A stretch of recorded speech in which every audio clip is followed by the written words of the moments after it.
नागपूर पुराचा फटका सर्वसामान्य नागरिकांसह व्यापाऱ्यांना देखील बसला आहे। नैसर्गिक आपत्तीत पुरासारख्या परिस्थितीत विमा मिळत नाही। आता अशा स्थितीत नुकसान कसं भरून काढावं हा यक्ष प्रश्न व्यापाऱ्यांसमोर उभा आहे। नागपुरात आलेल्या पुरामुळे शहरात राहणाऱ्या नागरिकांचं मोठं नुकसान झालं। त्याचबरोबर शहरातील अनेक भागात व्यवसाय करणाऱ्या व्यापाऱ्यांचंही मोठं नुकसान झालं। त्याच्या नुकसानीची भरपाई कशी करायची हा या व्यापाऱ्यांपुढे मोठा प्रश्न आहे। पूरग्रस्त भागात अनेक मोठे व्यावसायिक राहतात। शासन आणि प्रशासनाच्या माध्यमातून नुकसानीचा पंचनामा करण्याची प्रक्रिया सुरू झाली आहे। या नुकसानीची शक्य तितकी भरपाई केली जाईल असा दावा केला जातोय। मात्र याबाबत काँग्रेसच्या मनात शंका आहे। या महापुरात व्यापाऱ्यांचं किमान 1000 कोटी रुपयांचं नुकसान झाल्याचा दावा काँग्रेसच्या महाराष्ट्र व्यापारी सेलचे अध्यक्ष अतुल कोटेचा यांनी केलाय। नुकसान झालेल्या व्यापाऱ्यांचं जितकं नुकसान झालंय त्या प्रमाणात नुकसान भरपाई मिळावी असं मत त्यांनी व्यक्त केलं। वदट्टीवार्जुन ने बिल्कुल सही बोला।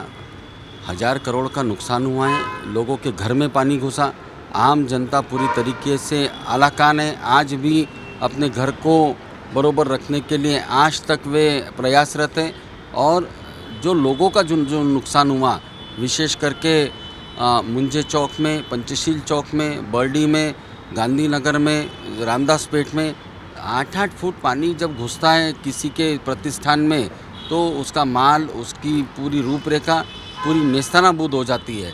और मेरा ऐसा मानना है कि 1000 करोड़ का जो नुकसान हुआ है यह बिल्कुल निरर्थक बात नहीं है। लेकिन महानगर पालिका अगर केवल 50,000 कोई व्यापारी को देती है तो मुझे ऐसा लगता है ऊँट के मुंह में जीरा होगा। ऐन सणासुदीच्या काळात व्यापाऱ्यांना या संकटाचा फटका बसलाय। सध्या इलेक्ट्रॉनिक वस्तूंची मोठ्या प्रमाणात विक्री सुरू आहे, मात्र अनेक दुकानांमध्ये ठेवलेला माल खराब झालाय। राज्यात सत्तेवर असलेल्या भाजपचे नेतेही नागपुरातील नुकसान मोठं असल्याचं सांगत आहेत आणि राज्याचे उपमुख्यमंत्री देवेंद्र फडणवीस आपल्या शहरातील व्यापाऱ्यांना अशा संकटात सोडणार नाहीत असा दावाही भाजप नेते करतायत। जमेल तशी भरपाई दिली जाईल। भाजप व्यापारी सेलचे महाराष्ट्र निमंत्रक वीरेंद्र कुकरेजा यांनी शक्य तितकी मदत मिळणार असल्याचा दावा केला है।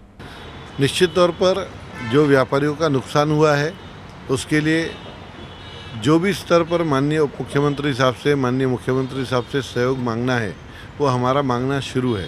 इंडिविजुअल केस को भी लेके जाना पड़ा तो हमको कोई प्रॉब्लम नहीं है, हम बिल्कुल लेकर जाएंगे।